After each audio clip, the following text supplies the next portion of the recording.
Thank you for sharing all of that. I do want to tell you, don't be ashamed. Don't think anything's your fault. You've said that quite a bit so far. It's not your fault. Really want you to concentrate on, you made the decision to leave that relationship and that environment for your children and for yourself, and you're doing so well with that. So let's focus on that. And before talking about that, you wanted to fast forward to when Logan was 13, or he is 13.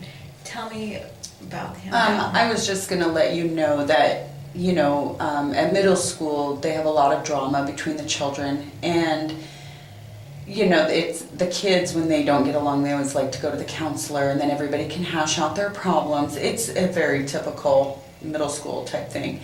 However, when Logan gets called in as part of this little drama ring, he will refuse to speak to the counselor.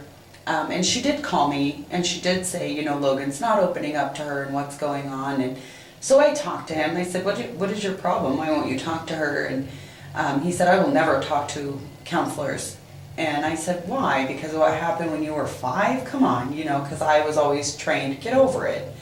And he looked at me and said, no, Mom, that was the day I became the worst son ever. We did have other counselors, like the woman I explained who was very direct and to the point. He really connected with her. He was only 2nd or 3rd grade at the time. And so I'm not sure why he would talk to her and no one else, except for the fact she was direct.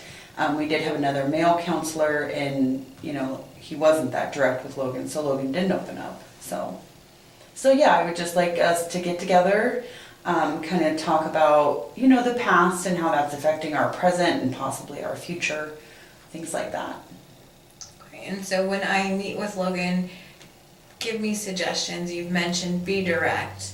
Are there any other suggestions you can make for me to build a rapport with him? I would definitely just be direct in why we're here. A lot of counselors that he's, tried to be with, they want him to bring it up, and so they don't really ask the right questions. They're waiting for the child to talk about it. And Logan is very perceptive. He's watching, he's waiting, and he'll say, I say things that they want to hear. Or he'll say, I didn't speak at all because I felt like I was interrogated. And he's not going to open up to somebody who he thinks is just there to analyze him and send him home. And he does need a relationship of sorts, but it has to be a straightforward relationship where on day one, it's explained very clear. Hey, we're here to talk about the things you guys dealt with. Like maybe ask, what did you deal with? Your mom says this, your sister says this. What'd you go through? And he might say at first, nothing, but I would then ask again, say, well, that's kind of odd if you lived in the same home, or, just really, really straightforward with him. He's kind of a no BS kind of kid. That's very helpful information to just put out there, and to treat him 13 as an adult. I wonder if he feels like he's being treated as a child. Oh, probably at times. That could be somewhat why he's a little pissy these days. So 13 is a hard age. Well, we are about done for today, but I do want to thank you for coming in and sharing your story. I know these intimate personal details are hard to go over. And thank you for your recommendations with working with Logan. I want to work together as a team to do what's best for him and you as a family. Right.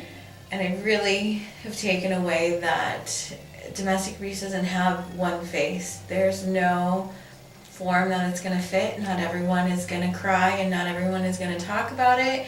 But to really, and I will do my best to educate my peers and everyone I come into contact with to don't judge a book by its cover. You have no idea what they went through, what they're hiding.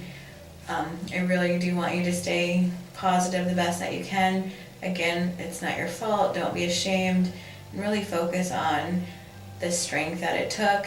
You've said you're a strong woman. I feel like you know that, but really focus on the strength that it took and the love for your children to give them a better life than you had and that they were headed towards. Yeah. So thank you. You're welcome. Well, thanks for meeting with me.